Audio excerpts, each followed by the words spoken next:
네, 오늘 하나님께서 우리에게 주신 말씀은 구약성경 출애굽기 13장 21절로 22절의 말씀입니다.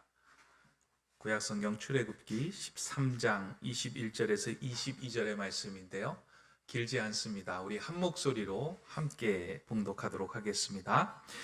여호와께서 그들 앞에서 가시며 낮에는 구름 기둥으로 그들의 길을 인도하시고 밤에는 불 기둥을 그들에게 비추사 낮이나 밤이나 진행하게 하시니 낮에는 구름 기둥 밤에는 불 기둥이 백성 앞에서 떠나지 아니하리라. 아멘.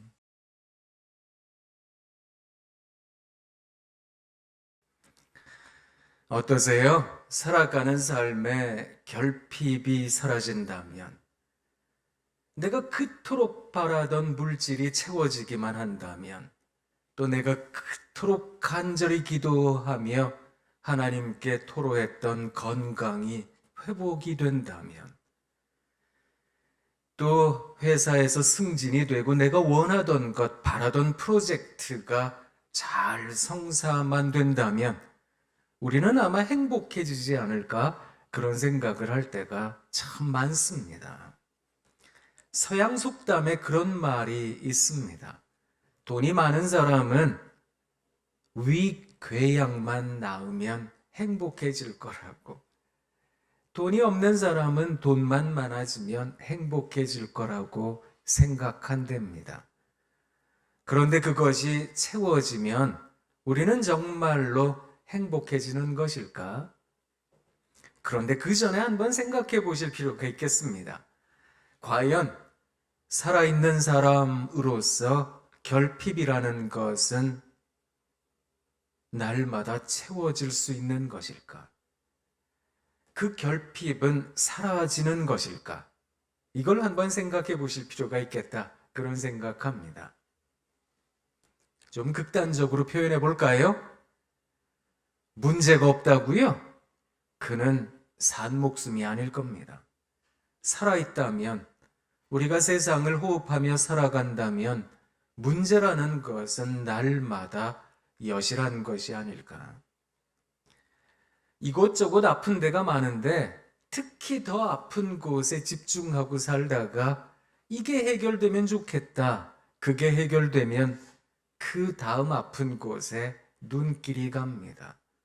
그게 해결되면 난 정말 행복해질 거야. 기쁨도 잠시, 그게 해결이 되면 그 다음 마음 쓰이는 곳으로 시선이 집중되게 됩니다. 인간이라는 존재는 그런 존재가 아닐까.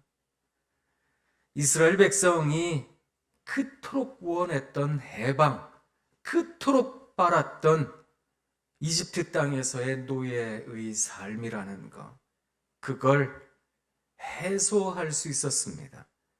우리 하나님께서 보여주시는 기적적인 일들을 이 사람들이 경험하며 하나님 앞에서 얼마나 기뻐했는지 모릅니다.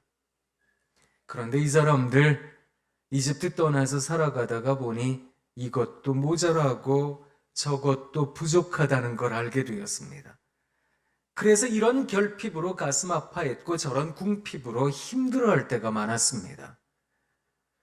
그러다 보니 하나님께, 하나님 물이 없잖아요. 목이 마르다고요. 하나님 고기 먹어야지요. 이집트 땅에 있었을 땐 그래도 고기도 먹고요. 맛있는 것도 먹었는데 광야 생활하면서 먹을 게 없다고요. 하나님께 하소연할 때가 많았던 겁니다. 사람이라는 존재는 언제쯤 행복해지는 것일까? 과연 행복이라는 건 가능한 것일까? 이게 우리네 삶의 큰 과제처럼 여겨질 때가 많다, 그런 생각을 합니다. 어떠세요? 더 많이 가질 수 있는 것이 능력이라고 생각하세요? 아니면 가지지 못했는데도 거뜬히 살아내는 것을 능력이라고 생각하세요? 무엇이 능력일까? 어떤 것이 우리들에게 진정으로 필요한 힘일까? 저는 오늘 아주 짧은 말씀입니다. 이 짧은 말씀에 담긴 하나님의 의도, 하나님의 사랑, 그것을 세움 행전을 걸어가는 사랑하는 세움 신앙가족 여러분들께 전해드리고 싶습니다. 오늘 말씀에는 하나님께서 이스라엘 사람들보다 더 앞서 가셨다라고 말씀합니다. 낮에는 구름 기둥으로 밤에는 불 기둥으로 하나님께서 그들을 인도하고 계셨다. 이게 이스라엘 백성들의 눈에 날마다 감동으로 남아 있었어야 됐을 텐데 이들에게 그 기적이 일상이 되어버리고 일상이 되어버린 그 기적이 아무것도 아닌 것처럼 여겨지게 되는 순간 이들은 하나님 앞에서 이것도 불만 저것도 불평으로 삼게 되었다라는 겁니다. 믿음이라고 하는 것은 무엇일까요? 결국 어떤 떨리는 가슴을 끝끝내 부여잡는 것이 아닐까? 하나님께서 내게 주시는 삶의 호흡, 하나님 내게 주시는 아주 부족하긴 하지만 그래도 내가 가지고 있는 건강, 하나님께서 내게 주시는 그럼에도 불구하고 궁핍이라고 느낄 수밖에 없는 물질, 내가 가지고 있는 소소한 것, 이게 무척이나 값어치 없는 것처럼 여겨질지 모르겠습니다만 그것을 통해 하나님을 발견할 수 있는 떨림, 그 떨림을 우리가 가질 수만 있다면, 그렇다면 우리는 세움 행전을 걸어가며 외롭지 않을 거다. 또 한 번 더 힘을 내고 연약한 무릎 일으켜 세울 수 있지 않을까? 그런 생각을 해봅니다. 하나님께 부르심을 받았다면, 하나님께 우리가 이 세상을 살아갈 수 있는 그런 시간은 그리고 여건을 부여받았다면 우리는 이런 떨림을 가져야 되는 건 아닐까? 그런 생각 한번 해봅니다. 좋아하는 글이 하나가 있는데요. 예전에 연세대에서 가르치셨던 민영규 교수님의 글입니다. 이분이 사학과 교수님이셨는데 돌아가신 지 한참 지나셨어요. 그런데 이분 돌아가시기 전에 떨리는 지남철이라는 글을 적었습니다. 한번 들어보십시오. 북극을 가리키는 지남철은 무엇이 두려운지 항상 바늘 끝을 떨고 있다. 여윈 바늘 끝이 떨고 있는 한 그 지남철은 자기에게 지니워진 사명을 잊지 않고 있음이 분명하며 바늘이 가리키는 방향을 믿어도 좋다. 만일 그 바늘 끝이 불안한 전율을 멈추고 어느 한쪽에 고정이 될 때 우리는 그것을 버려야 한다. 더 이상 지남철이 아니기 때문이다. 방향을 가리키는 나침반은 한쪽 끝이 파르르 떨려야 된다는 겁니다. 그 떨림을 잃어버리는 순간 기능을 잃어버린 지남철이라 그 나침반은 버려야 된다고 말을 합니다. 저는 우리 신앙인도 그렇다는 생각을 하거든요. 하나님을 향한 마음이 떨려야 된다는 생각을 합니다. 적어도 그 떨림이 있는 순간 우리는 고장나지 않은 그리스도인이 아닐까? 우리는 그래도 건강하고 바른 그리스도인 아닐까? 그 떨림이라는 것을 언제나 우리가 부여잡으면 참 좋겠다. 그런 생각합니다. 전에도 한번 말씀드린 것으로 기억하는데 제가 참 좋아하는 시인이 있습니다. 27이라는 젊은 나이로 세상 떠난 시인.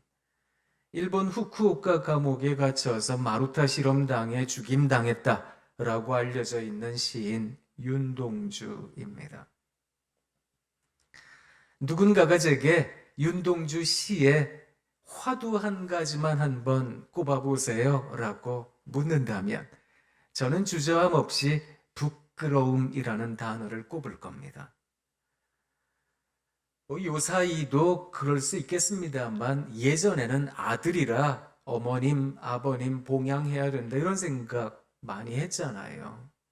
이 사람 일본 땅에 유학하고 있었는데 만주벌판에 저 북간도에 계시는 어머니 봉양하지 못했습니다라는 부끄러움이 이 사람에게 있었습니다. 대한민국 국민인데 조선 땅에 태어난 조선인인데 나라 독립을 위해서 조금 더 애쓰지 못했습니다.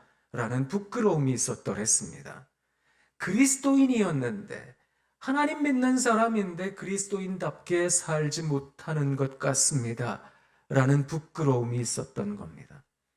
그래서 이 사람의 시에는 부끄러움이라는 것이 시마다 묻어 있습니다. 이분 돌아가신 뒤에 나온 유고시집 하늘과 바람과 별과 시, 거기에 보면 이런저런 부끄러움이 시마다 묻어 있어서 이분 참 떨리는 가슴으로 세상을 살 줄 알았던 거로구나, 그런 생각을 합니다. 우리나라 사람들에게 제일 많이 애송되는 시는 아무래도 서시이지요. 거기에도 부끄러움이라는 단어가 나옵니다. 하늘을 우러러 한 점 부끄럼 없기를, 잎새 이는 바람에도 나는 괴로워했다. 별을 노래하는 마음으로 모든 죽어가는 것들을 사랑해야지. 그리고 나한테 주어진 길을 걸어가야겠다. 오늘 밤에도 별이 바람에 스치운다. 별이라고 하는 것은 저 우주 밖에 있는 것이고, 바람이라는 건 이 지상에서 부는 현상인데, 지상에서 이런 바람이 불었다고 하늘의 별이 스치우겠습니까? 그 정도로 이 사람은 자기가 가진 이상, 자기가 가지고 있는 그 비전이 자신의 삶의 현실에서 부딪힐 때가 많아 떨리는 가슴을 가질 때가 많았다는 겁니다. 살아가며 매 순간순간 떨려야 되겠습니다. 그래서 이것을 바라보고도 하나님을 발견할 줄 알고 저것을 바라보고도 하나님을 발견할 줄 아는 그런 낭만이 있으면 얼마나 좋을까. 낭만이라는 거, 일상에서 거룩을, 평범에서 숭고를 발견하는 거 아니겠습니까? 이것을 내가 발견할 수 있는 것일까? 늘 평범해요. 너무 당연한 거라고요. 느끼고 있지만 사실 그것은 당연한 게 아닌 겁니다. 여러분, 오늘 성경에서는 이스라엘 백성들에게 보다 분명하게 구름 기둥과 불 기둥으로 인도하시는 하나님이시라고, 이것을 나타내 보여주고 있다라고 적혀져 있지만, 우리네 삶에서도 하나님께서 우리를 이렇게 이끄실 때가 많거든요. 여러분, 한번 생각해 보세요. 우리가 해마다 연말이면 즐겨 부르는 찬송이 있습니다. 지금까지 지내온 것 주의 크신 은혜라, 한이 없는 주의 사랑 어찌 이루 말하랴. 자나깨나 주의 손이 항상 살펴주시고 모든 일을 주 안에서 형통하게 하시네. 사실 찬양으로는 그렇게 고백하지만 하나님 다 형통했습니다. 이걸 우리가 고백한다는 건 365일 1년 그 하루하루 중에 과연 몇 날이나 될까? 상당수의 날들은 눈물 흘리고 상당수의 날들은 한숨 쉬고 아파할 때가 많은 거 아니겠습니까? 그렇지만 지내놓고 보니 이야, 하나님께서 이끌어 주셨던 겁니다. 하나님 고마워요, 감사해요. 이걸 고백하는 우리 아니겠습니까? 돌이켜보니 이스라엘 백성들처럼 이렇게 바로 앞에서 목도하지는 못했지만 그래도 우리 하나님께서 낮에는 구름 기둥으로 밤에는 불 기둥으로 나를 인도해 주셨다. 이게 우리들에게 신앙 고백적으로 고백되어질 때가 많잖아요. 그렇다면 사랑하는 여러분, 우리가 살아가는 삶의 여정에 좀 더 떨려야 되겠습니다. 특별히 세움 행전을 한 해 동안 걸어가시는 세움 신앙가족 여러분 모두가 하나님 앞에서 이 떨림을, 살아있는 그 생명력을 꼭 소유하시는 모든 분들이 되시길 부탁드립니다. 제가 좋아하는 동시 한 편 더 읽어드릴게요. 동시 작가 가운데 이수경이라는 분이 계시거든요. 이분이 미안한 마음이라는 시를 적었습니다. 한번 들어보세요. 시골 할머니는 아버지에게 자꾸 미안하다 하신다. 고생시켜 미안하고, 돈 없어서 미안하고, 줄 게 없어 미안하고, 못해줘서 미안하고, 못 먹인 건 미안하고, 어린 것에게 일만 시켜 다 미안하다는 할머니는 구부렁한 허리 자꾸만 굽죄인다. 그죠? 이게 이제 부모가 되면 아무래도 자녀들에게 맨날 이거 미안한 것 같습니다. 이것도 못해주고 저것도 못해주고 그러다 보니까 야, 이게 참 미안하네 이런 생각에 뭐 자식들 얼굴 제대로 쳐다보기도 어렵다. 그러니까 이 할머니 허리가 이렇게 구부렁 할머니가 되었나 봅니다. 하나님 앞에서 우리가 기도한다는 건 어떤 것일까? 말씀을 듣고 예배를 드리고 하나님을 붙잡는다는 건 어떤 것일까? 한번 생각해 봅니다. 하나님 앞에 서는 우리들이 날마다 이런 떨림으로, 미안한 마음으로 하나님도 만나고 사람도 만나고 세상도 만날 수 있을까?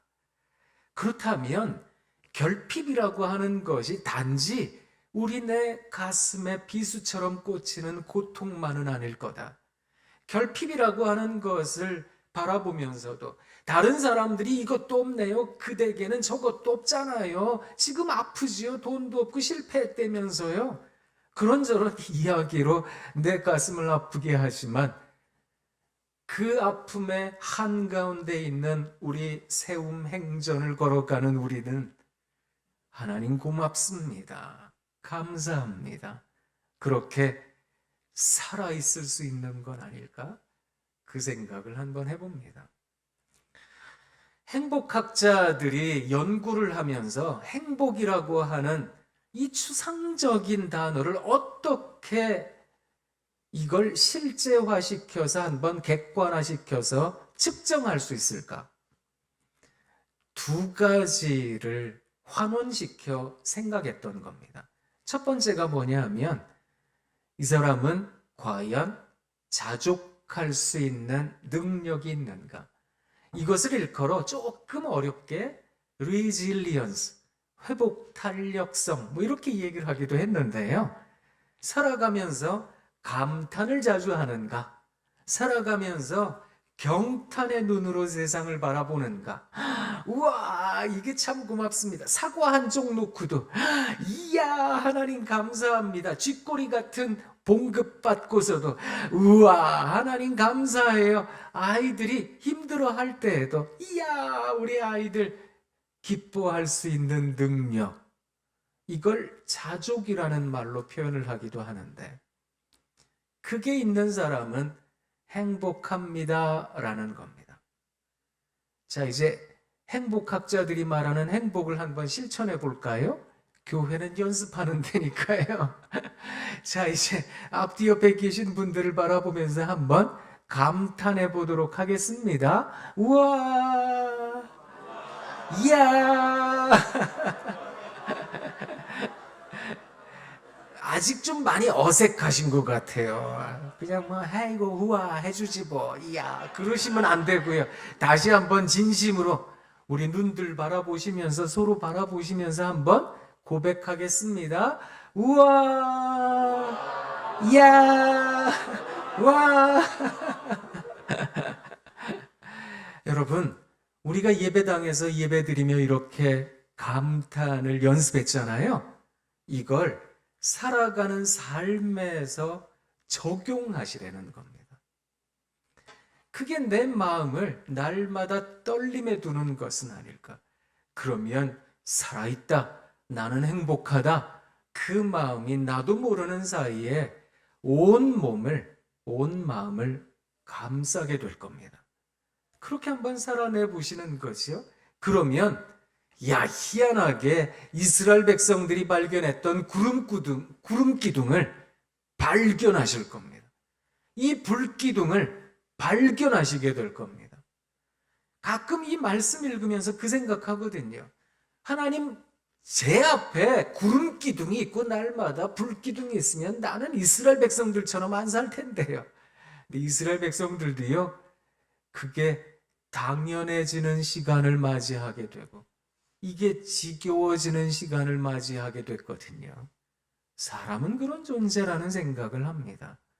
그러니 내 마음을 날마다 떨리는, 늘 낭만을 발견할 줄 아는 그런 삶을 살아낼 줄 아는 우리 모두가 되길 원합니다. 행복학자들이 이야기하는 두 번째 조건이 뭔지 아세요? 이건 나의 영역을 좀 벗어난 일이긴 하지만 이걸 여러분이 하실 수 있습니다. 그게 어떤 건가 하면 여러분을 바라보는 사람들이 여러분에 대해서 우와, 이야, 이렇게 바라보는 사람이 한 사람만 있다면 그 사람 덕에 내가 행복해요 라고 생각한다는 겁니다. 그래서 행복 지수를 어떻게 측정하는가 하면 당신 옆에 진심으로 기뻐하고 진심으로 아파해 줄 사람이 있습니까? 이걸로 묻습니다. 그런데 중요한 게 뭔지 아세요? 이런 사람이 100사람이 있으나 50사람이 있으나 한 사람이 있으나 똑같다라는 겁니다. 그러니 결국 우리들에게 필요한 건 뭔가 하면 한 사람만 있으면 된다, 이런 뜻이거든요. 여러분 한번 생각해 보세요. 여러분 주변에 나를 진심으로 기뻐해 줄 사람 한 사람 있을까? 갑자기 어두워지세요? 갑자기 절망스러워지시고 나 아무도 없는데요, 이렇게 생각이 드세요? 자, 한번 앞뒤 옆에 쳐다보세요. 서로 쳐다보세요.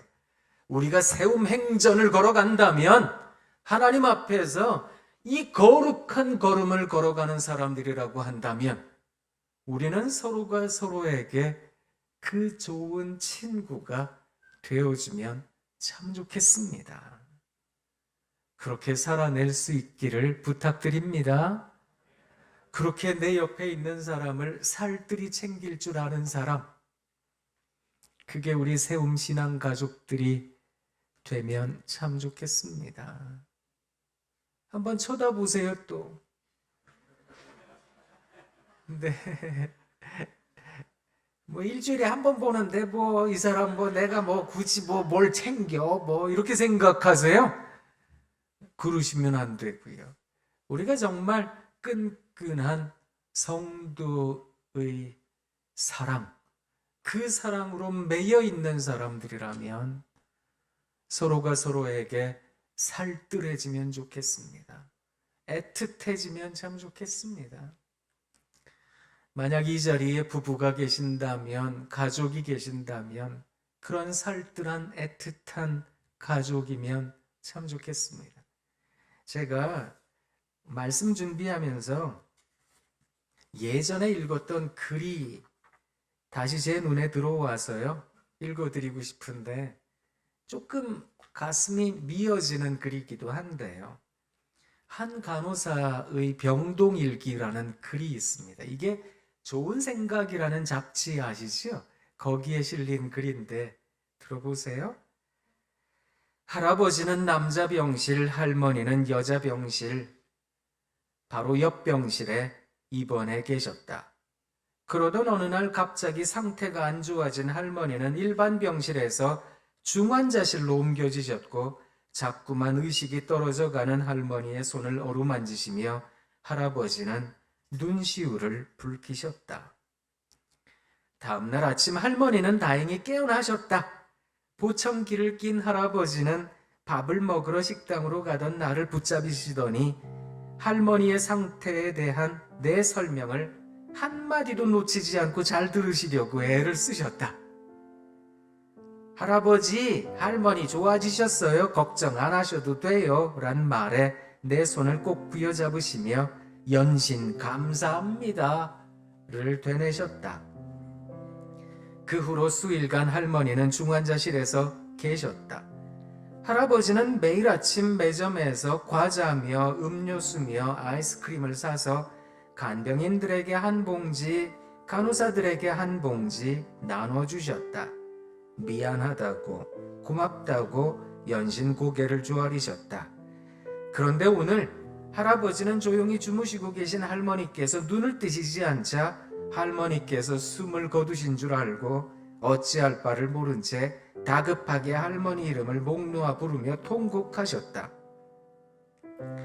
할아버지 걱정하지 마세요. 할머니 피곤하셔서 그냥 주무시는 거예요 라고 옆에서 조용히 다가가 말씀드렸더니 할아버지는 그래도 격해진 울음을 쉬 거두지 못하시고 계속 흐느끼셨다. 수십 년을 함께 살고서도, 아니 수십 년을 같이 살았기에 더 애틋해 조금만 더 함께하고자 하는 그 마음을 옆에서 바라보며 먹먹한 하루였다. 좋은 글이죠? 이게 반주해 주시니까 또 제 마음이 또 그랬는데 여러분 그런 것 같습니다. 사랑하는 사람 날마다 당연한 줄 알았어요. 애들이 집에 들어오는 것도 당연한 줄 알았어요. 그죠? 뭐 이렇게 사는 거 당연한 줄 알았다고요? 아니요. 그런데 그게 당연한 게 아니라는 거, 아이들이 아프면, 사람들이 실패하면, 가정에 힘든 일이 닥치면 당연한 게 아니었다는 걸 알게 되거든요. 하나님께서 날마다 우리들에게 구름 기둥으로 불 기둥으로 인도해 주고 계셨다는 거, 그거 알게 되는 시간이 오는 거 아니겠습니까? 이왕 읽어드린 거 하나 더 읽어드릴까요? 이게 밥 푸는 순서라는 재미있는 글이 있더라고요. 밥 푸는 순서. 이기남이라는 분이 쓴 글인데 한번 들어보세요. 이것도 반주하실 건가요? 친정에 가면 어머니는 꼭 밥을 먹여 보내려 하셨다. 어머니는 내가 친정에 가면 부엌에 못 들어오게 하셨고, 오남매의 맞이라 그러셨는지 남동생이나 당신보다 항상 내 밥을 먼저 퍼주셨다. 어느 날 오랜만에 친정에서 밥을 먹으려는데 여느 때처럼 제일 먼저 푼 밥을 내 앞에 놓자 어머니가 "얘, 그거 내 밥이야" 하시는 것이었다. 민망한 마음에 "아이 엄마 웬일이요? 늘 내 밥을 먼저 퍼주시더니" 하며 얼굴을 붉혔다. 그게 아니고 누가 그러더라. 밥 푸는 순서대로 죽는다고. 아무래도 내가 먼저 죽어야 안 되겠니? 그 뒤로 어머니는 늘 당신 밥부터 푸셨다. 그리고 그 이듬해 어머니는 돌아가셨다. 어머니가 돌아가신 후 그 얘기를 생각하며 많은 눈물을 흘렸다. 그리고 남편과 나 중에 누구 밥을 먼저 풀 것인가를 많이 생각했다. 그러다 남편 밥을 먼저 푸기로 했다. 제 아내도 제 밥을 맨날 먼저 푸는데. 근데 이제 이 글을 쓴 분의 마음이 나옵니다. 들어보세요. 호랍이 3년에 이가 서말이고 과부 3년에 깨가 서말이라는 옛말도 있듯이 뒷바라지 해주는 아내 없는 남편은 한없이 처량할 것 같았다. 더구나 달랑 딸 하나 있는데 딸아이가 친정아버지를 모시려면 무척 힘들 것이다. 만에 하나 남편이 아프면 어찌하겠는가. 그러니 더욱 내가 옆에 있어야 할 것 같았다. 남편을 먼저 보내고 고통스럽더라도 내가 더 오래 살아 남편을 끝까지 보살펴주고 뒤따라가는 게 좋겠다는 결론을 내렸다. 그때부터 줄곧 남편 밥을 먼저 푸고 있다. 남편은 물론 모른다. 혹 알게 되면 남편은 내 밥부터 푸라고 할까? 남편도 내 생각과 같을까? 원하건대 우리 두 사람 늙도록 의좋게 살다가 남편을 먼저 보내고 내가 나중에 죽었으면 좋겠다. 정말 그랬으면 좋겠다. 저는 이런 마음이 참 좋은 겁니다. 우리가 잘 아는 크리스마스 선물이라는 동화도 있듯이 살아가는 삶에 그 사람 살들이 눈에 보이고 또 그 사람 형편이 눈에 뜻하게 들어오는 것. 그러면 그 사람 얼마나 행복할까? 가진 것 별로 없어도 거뜬하게 가진 것 없다는 결핍을 살아낼 수 있는 건 아닐까? 그런 생각을 해봅니다. 우리네 삶에 여정을 떠나는 걸음에 꼭 필요한 것이 무엇일까? 우리가 한 해 동안 세움 행전이라 그래서 이제 하나님 앞에서 신앙인의 삶을 걸어가고자 합니다. 아마 순간순간 기적을 경험하실 때도 많으시고 또 순간순간 핍박을 경험하실 때도 많으실 겁니다. 사도행전에서 우리보다 한참 전에 먼저 신앙의 여정을 걸어가셨던 신앙의 선배님들이 경험했던 것처럼 이런 일로 핍박당하고 저런 일로 고통당하고 아픔도 경험하는 날도 있겠지만 이야 하나님 살아계십니다. 우리 하나님이 인도하고 계십니다 하는 날들도 우리도 경험하지 않겠습니까? 그러니 사랑하는 세움 신앙 가족 여러분, 그저 우리 하나님께서 앞서 걸어가고 계신다는 것이 날마다 우리의 마음속에 또렷해지면 참 좋겠습니다. 그래서 우리의 삶을 이제부터 떨림으로 고장나지 않은 나침반처럼 그렇게 한번 살아가 보는 겁니다. 오늘 하루 설레는 마음으로 시작하고 떨리는 가슴으로 사람을 바라보고 내 옆에 있는 아이들, 가족, 배우자, 또 이웃, 교우들 바라보며 떨리는 가슴으로 우와, 이야 이렇게 감탄할 줄 아는 우리 모두가 되길 원합니다. 그렇게 살아내실 거지요? 또 한 번 더 연습해 보겠습니다. 교회를 떠나기 전에 우리 옆에 계신 분들 바라보며 또 감탄하겠습니다. 우와, 이야, 우와, 우와, 반주 감사해요. 사랑하는 여러분, 또 뵐 때까지 건강하시고요.